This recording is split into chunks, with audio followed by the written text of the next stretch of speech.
তো কড়াইতে বসিয়ে দিয়েছি সূর্যমুখী তেল। এবার আলুটাকে ছেড়ে দেব।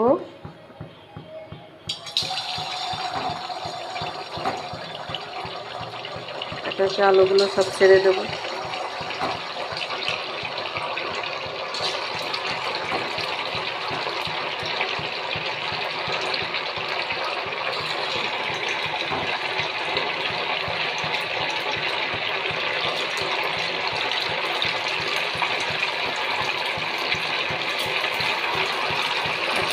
দেখতে থাকো। দেখো কত সুন্দর লাল লাল ভাজা হয়ে গেছে। এবার এটাকে আমি তুলে নেব, একদম মচমচে।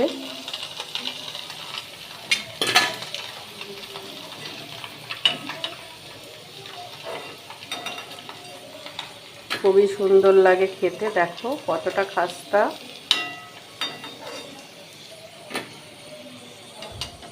বাকি পকোড়াগুলো এভাবে ভেজে নেব।